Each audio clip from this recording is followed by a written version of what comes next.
Ever since they took up rallying at the end of last year, it has only been a question of time before Jasi Chate and Gurdeep Panisal's potential came through. They set a stunning time through stage 1, taking second by only 13 seconds, but in the process Hold the intercooler who dropped them back on stage 2. But 6th was impressive. So far so good. We also had a puncture in the stage, but we managed to come out of the stage and change it. So it's toward the end. As far as I'm concerned, I know we're going flat out. After 50 kilometers and 1/3 of the rally, Ian Duncan held the lead by 28 seconds from Baldev Chaga, with Azhar Anwar 2 minutes back in 3rd. With 9 stages remaining, positions were far from secure.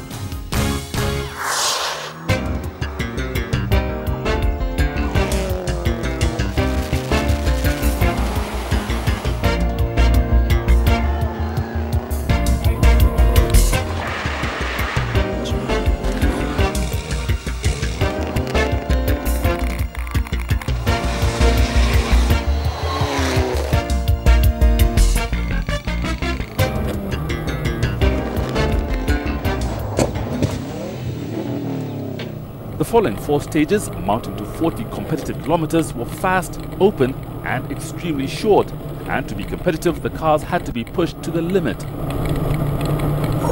Ian Duncan and Amo Sludge continued to lead, but the margin between them and Baldev Chaga dwindled on each section, and by the end of stage 6 there were only 2 seconds separating the pair.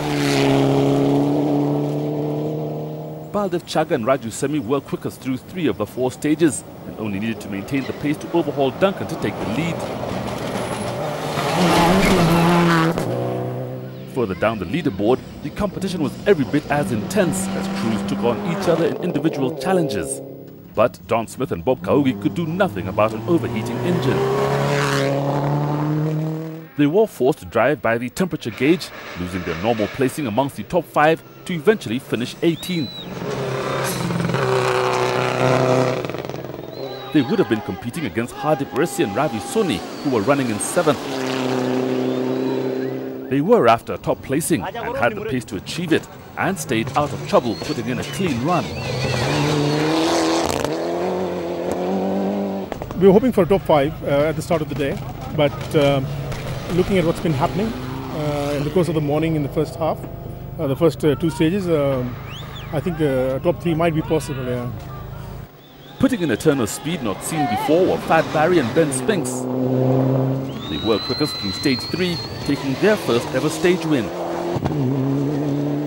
Even when they hit a ditch, redesigning a wheel rim into the shape of an egg, their enthusiasm remained undaunted, and they went on to finish 8th.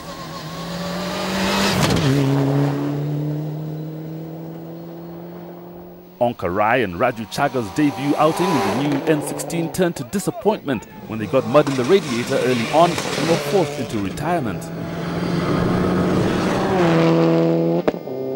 With the service park within easy reach of the stages, those who broke down catched a lift on both boarders, including Onka, who headed back for lunch.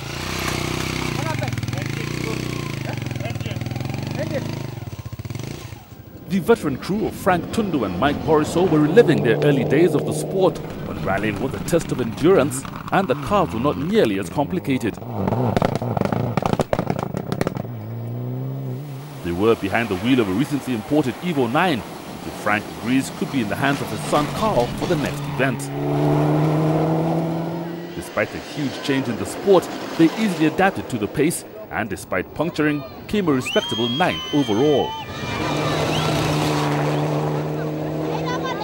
You told me yesterday you were going to call other people to change the punching. I tried. We actually stopped and said, guys, how much for change the tyre? But no one would. It used to take me 2-3 minutes to change the tyre.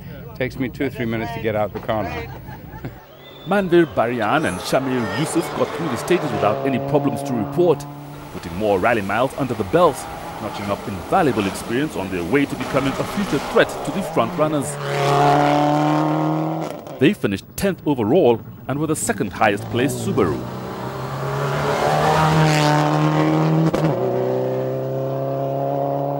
Only 3 of the 6 N16s entered would reach the end, which didn't include Tajvir Rai and George Mwangi. This was only their second outing in the car and were lying 12th when a fuel pipe sprang a leak and the car briefly caught fire at the end of stage 6. Whilst Subarus made up most of the field, they were playing second fiddle to the Mitsubishis, so this was of little concern to Anwar Pandya and Ken Masoni, whose only goal was a result. The N10 didn't miss a beat, and whilst they found time to get stuck for a short while, they were pleased with 12. Charles Hinga and Norris Ongalo also had a clean run in their Evo 7. Since installing an engine imported from Australia, the car has never gone better, and whilst it didn't have the legs of the others, they drove it to max, eventually equaling for 10th place.